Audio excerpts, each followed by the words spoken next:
Qui aiment le plus les hommes sur terre, ce sont les Noirs. Nous aimons les Blancs, nous aimons les Jaunes, nous aimons tout le monde.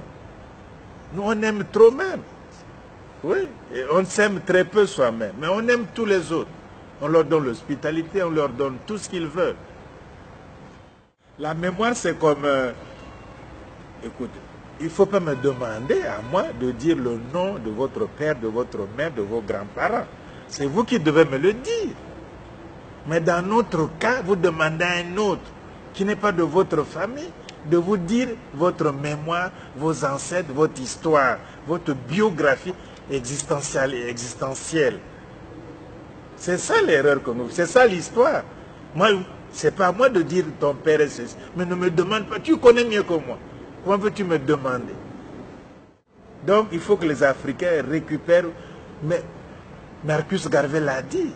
Il ne croit pas qu'un seul blanc puisse écrire l'histoire des Noirs avec quelques sympathies. Même la simple sympathie. Ils ne pourront pas. Mais pourquoi vous lisez le jour, mais il faut faire cette révolution, ne plus acheter leurs bouquins d'histoire sur nous. Parce que c'est nous qui achetons. Les Blancs eux-mêmes n'achètent pas ces livres. Tu as cru que les Blancs vont acheter des livres sur Joséphine Baker pour faire quoi? Dans leur bibliothèque, ils achètent autre chose. Ils n'achètent pas vos histoires-là. Sauf quelques africanistes. Mais le gros des Blancs ne vit pas dans cette littérature. C'est quelques gens qui servent de pions. C'est tout. Donc au fond, il faut que les Noirs ne demandent pas à un autre, dis-moi qui était mon ancêtre.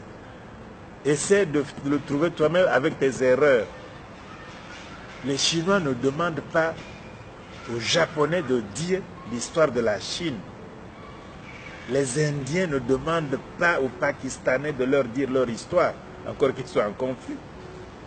Les Français ne demandent pas aux Allemands d'écrire des livres d'histoire de la France pour les enseigner à l'école française. Les Allemands ne demandent pas aux savants français d'écrire l'histoire de l'Allemagne. Les Anglais n'attendent pas les savants hollandais ou les savants belges ou les savants français d'écrire la littérature anglaise et de l'enseigner à l'école en Angleterre. Hein? Et pourtant on enseigne ça en France. Et pourtant il y a des professeurs qui ont les doctorats dans la littérature anglaise. Mais ils enseignent en France, ils vont faire des conférences, mais on n'attend pas d'eux l'essentiel en Angleterre. Mais or nous attendons tout, absolument tout des étrangers. Et je te querelle, toi, parce que sur ce que quelqu'un a écrit. Hein? Je te querelle, j'ai dit oui, mais tu as lu, Dupont a écrit ceci. Hein? Oui, tu as dit oui, la Vallée aussi a écrit ceci. Et nous nous querellons à cause de deux écrits par des étrangers sur notre histoire à nous deux. Alors que tu as la même formation exactement, sinon plus. En plus de cela, tu as la sympathie. Mais enfin, mais comment peut être aussi enfant? Et puis, que les autres là, de toute façon, il ne faut pas être impressionné.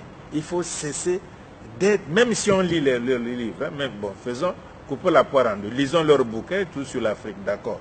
Mais il ne faut pas être impressionné. Tout est faux dedans, d'un bout à l'autre. Il n'y a aucune seule vérité dans aucun livre d'aucun africaniste. Aucun. Donc, les livres là, bon, je ne veux pas les nommer, vous les connaissez, mais lisez parce qu'ils sont au programme, achetez parce que c'est l'environnement, mais je vous garantis qu'il n'y a aucune parcelle de vérité dedans. Tous les livres africanistes écrits par des africanistes français, italiens, portugais, espagnols, anglais, hollandais, c'est faux d'un bout à l'autre. C'est du mensonge. Ce sont des crétois, c'est-à-dire des menteurs qui savent qu'ils mentent, mais ils mentent quand même. C'est ça un crétois. Ils sont tous crétois. Ils mentent. C'est moi quelqu'un qui dit que, voilà, mais sur l'Égypte, le cas est bien précis. Sur l'Égypte ancienne, l'Égypte pharaonique, qui était africaine et nègre. Cette Égypte n'est même pas en Afrique. Elle est méditerranéenne, elle est au Proche-Orient. C'est des choses qui valent même pas un sou. Et qu'ils étaient bruns, les femmes étaient jaunes, et les autres étaient en rouge, et que n'importe quoi. Même quand l'ADN dit ceci, même quand la biologie moléculaire dit ceci, même quand les témoignages anciens disent ceci. Voilà. Mais c'est faux, mais c'est la falsification de l'histoire. Moi, je ne sais pas pourquoi on lirait leur bouquin.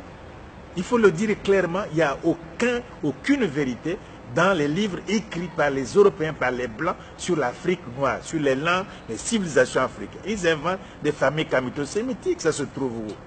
Des familles amito-sémitiques ou afro-asiatiques, ça se trouve, c'est du mensonge. Tout est comme ça, et nous, on croit qu'ils disent la vérité. Non, c'est fini l'esclavage. C'est fini. Il ne faut pas avoir peur. Ils vont vous respecter. Un type qui n'est pas confiant en lui-même, comment voulez-vous que je le respecte? Mais comment veux-tu dire, mais il flanche, il dit, oh, non, on ne peut pas respecter. On respecte un type qui est là, hein, une femme qui est là devant vous, avec son opinion, avec ses idées, capable de les défendre.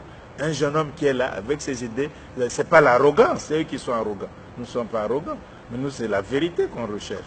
C'est comme ça qu'il faut, ils vont vous respecter, ils vont vous appeler au dialogue, ils disent qu'on s'est trompé, etc. Mais nous ne voulons même pas les... non, cette situation doit changer. La génération là ne doit plus vivre comme ça. Il faut que la génération actuelle change ça. Hein, c'est fini. On a eu toutes les... Mais on a fait trop de compromis, ça nous a conduit. Mais ils vous utilisent quand vous êtes jeune, vigoureux. Une fois que vous êtes vieux, vous êtes dit, ils vous abandonnent. Parlons clairement et simplement. Vous voyez le cas de Senghor, non? Senghor a tout donné à la France. Il a donné l'Europe à la France, c'est l'aliénation. Mais quand il est mort, c'est encore les Africains qui ont célébré Senghor. Les autres, non. Les autres, non, ils n'ont pas fait cas de Senghor, qui était un génie en poésie. Et qui était dans leurs institutions les plus prestigieuses.